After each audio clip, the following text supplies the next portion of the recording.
Welcome to my class. I am Abdus Salam, Assistant Teacher, Rajshahi Collegiate School, Rajshahi, Bangladesh. My dear viewers, you are learning English easily with me.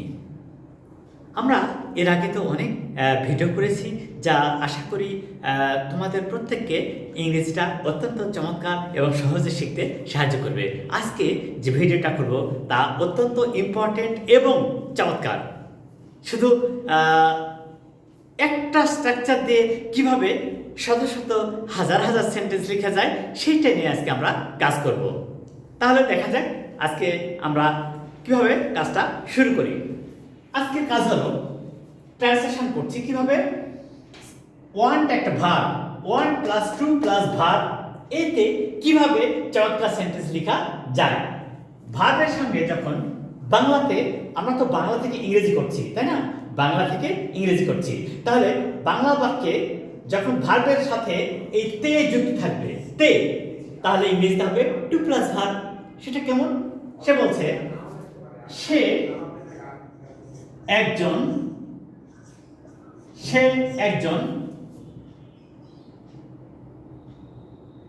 নেতা হতে চায়, নেতা হতে চায়। আচ্ছা, এখানে দেখো তো কে চায়? সে, হি। কে চায়? হি। চায়, ওয়ান্টস, হি ওয়ান্টস কি হতে? নেতা হতে, টু বি হতে চায়। He wants to be a leader, সে একজন নেতা হতে চায়। আচ্ছা, কত চমৎকার করে সেন্টেন্সটা লিখে গেল। সাবজেক্ট, ফাইনাইট ভার্ব, নন ফাইনাইট ভার্ব, অবজেক্ট। দেখো তো কি চমৎকার। সেটা কি? কে চায়? সে, হি চায়, ওয়ান্টস হতে, টু বি কি হতে চায়? আ লিডার। তাহলে কত সহজে আমরা এই সেন্টেন্সটা লিখতে পারলাম। এরপর দেখো তো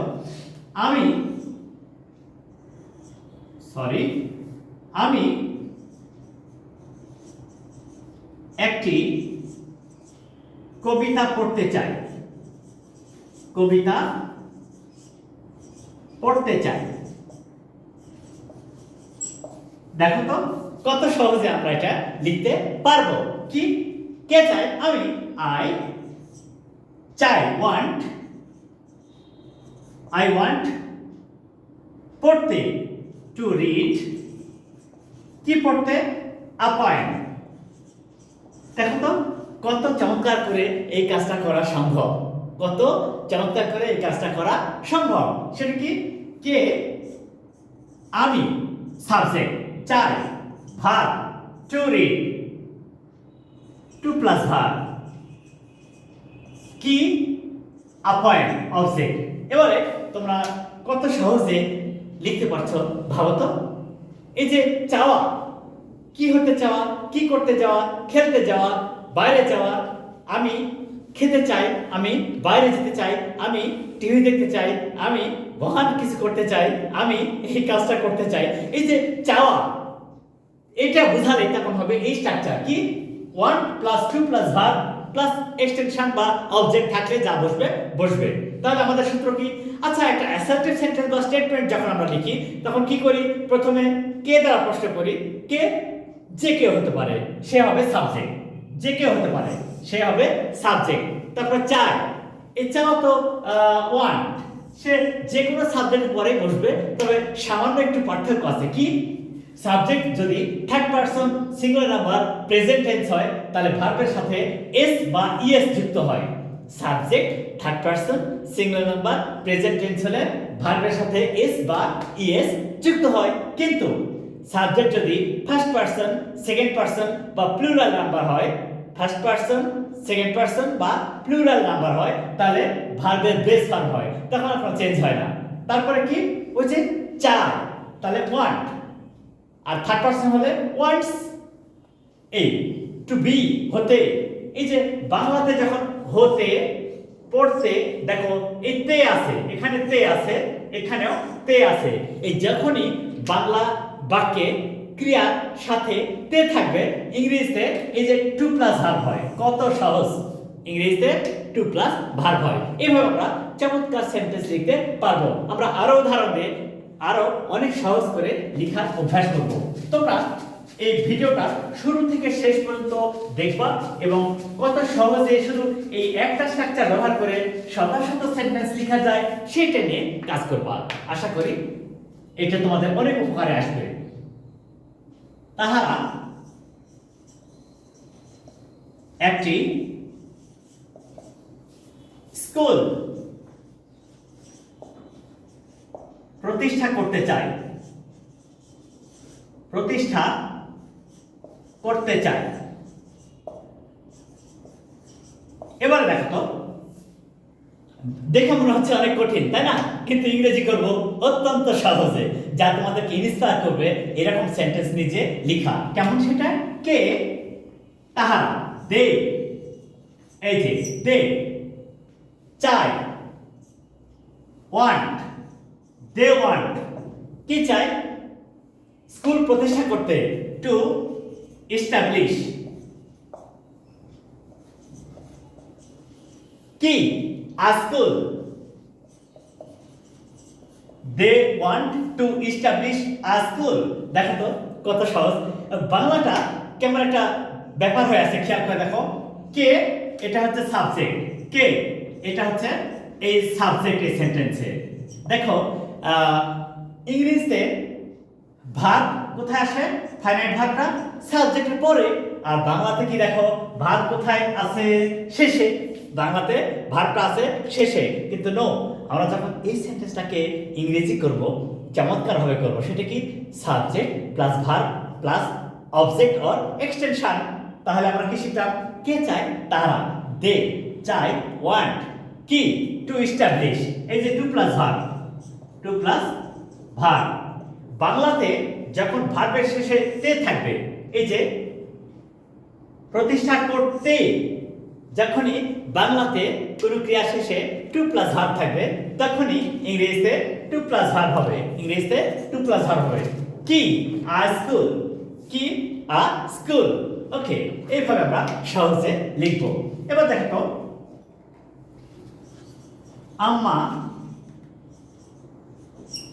বিরিয়ানি রান্না করতে চায়।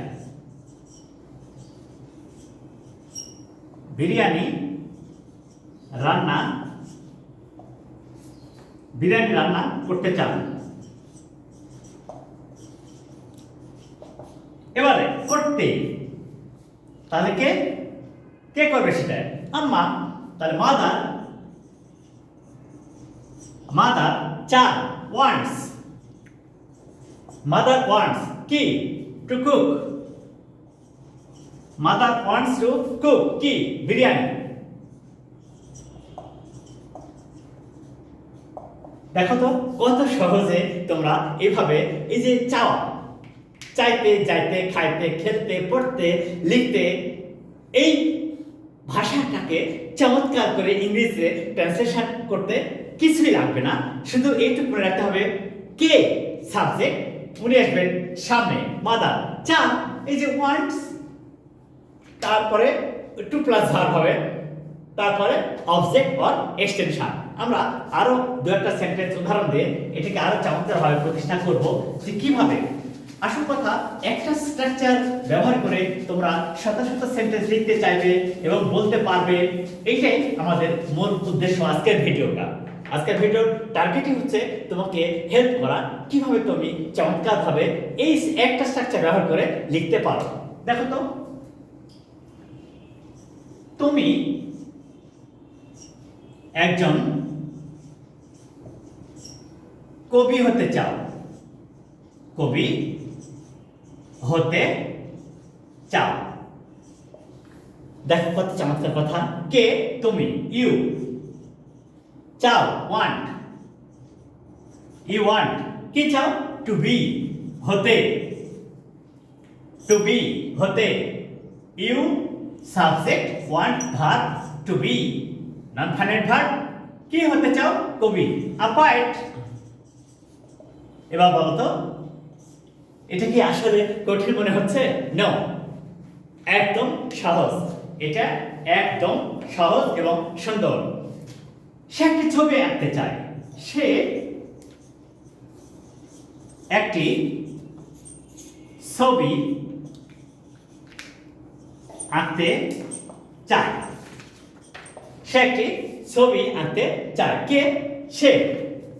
she wants, সে চায়, she wants কি? to draw কি চায়? a picture, she wants to draw a picture। তাহলে দেখো তো কত সহজে এই মাত্র একটা স্ট্রাকচার ব্যবহার করে অনেক সেন্টেন্স লেখা যায় এবং চমৎকার করে বাংলাটাকে অনেক সুন্দর করে ইংলিশে রূপান্তর করা যায়। So my dear viewers, I hope all of you will be very much careful and attentive at the time of watching this video to learn English easily. Please like it, share it and subscribe it, and tell your friends to share it and subscribe it so that they can be benefited by you also. So thank you.